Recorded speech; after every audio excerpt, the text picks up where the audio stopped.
প্রধানমন্ত্রী নরেন্দ্র মোদীর হাত দিয়ে রেল যোগাযোগে নতুন দিগন্ত উন্মোচিত করে যাত্রা শুরু করল রাধিকাপুর বেঙ্গালুরু এসএমবিটি এক্সপ্রেস। রায়গঞ্জের সাংসদ কার্তিক পালের প্রচেষ্টায় উত্তর দিনাজপুর থেকে সরাসরি দক্ষিণ ভারতে যাবার ট্রেনের স্বপ্ন পূরণ হলো। শনিবার দুপুর 2টো নাগাদ মালদা রেল স্টেশন থেকে সবুজ পতাকা নাড়িয়ে প্রধানমন্ত্রী নরেন্দ্র মোদী উদ্বোধন করেন হাওড়া কামাখ্যার মধ্যে চলাচল করা দেশের প্রথম বন্দে ভারত স্লিপার ট্রেনের। একই সঙ্গে রাধিকাপুর বেঙ্গালুরু এসএমবিটি, বালুরঘাট বেঙ্গালুরু এসএমবিটি, আলিপুরদুয়ার পানভেল মুম্বাই অমৃত ভারত এক্সপ্রেস, এনজিপি নাগেরকল তামিলনাড়ু অমৃত ভারত এক্সপ্রেস ও এনজিপি তিরুচিরাপল্লী এক্সপ্রেস ট্রেনের।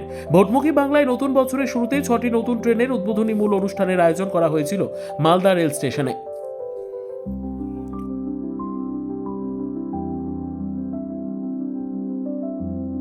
খুব ভালো লাগছে আমাদের, কেননা আমরা যখন বাইরে যাই আমাদেরকে এক স্টেশন থেকে আরেক স্টেশনে চেঞ্জ করতে হয়, গাড়ি চেঞ্জ করতে হয়, এই করতে হয়, যাতে ঝামেলায় পড়তে হয় আমাদেরকে।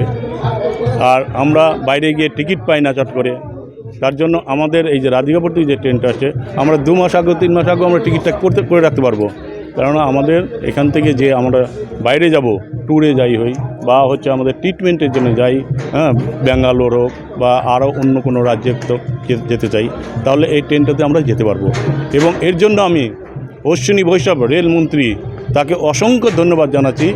প্লাস হচ্ছে আমাদের প্রধানমন্ত্রী তার প্রচণ্ড প্রচেষ্টা এই জেলার জন্য উন্নয়নের কাজ করার জন্য, তার যে রেল পরিকল্পনাগুলো সেটা এই জেলায় ঢুকাইছে, সেটার জন্য আমি অশেষ ধন্যবাদ প্রধানমন্ত্রীকে। তার সাথে আমাদের সংসদ কার্তিক চন্দ্র পাল, তাকেও আমি এই চেষ্টার জন্য অসংখ্য ধন্যবাদ জানাচ্ছি। একটা সময় দেখা যেত ট্রেনের জন্য অপেক্ষা করতে হতো প্রচণ্ড। কতটা ভালো লাগছে? আমাদের অনেক ভালো লাগছে। এখান থেকে একবারে উঠবো, যেখানে যাব ট্রিটমেন্টের জন্য বা যেখানে সেখানে আমাদের একবারে উঠবো, একবারে আসতে পারবো এই ট্রেনের উপরে, যেটা কালিয়াগঞ্জ বা উত্তর দিনাজপুরের আমাদের এই জেলাতে কোনো যোগাযোগ ছিল না ডাইরেক্ট, যেটা ডাইরেক্ট যোগাযোগটা আমরা পেলাম। এর জন্য খুব ভালো লাগছে আমাদের। ব্যুরো রিপোর্ট, উত্তর বাংলা সংবাদ।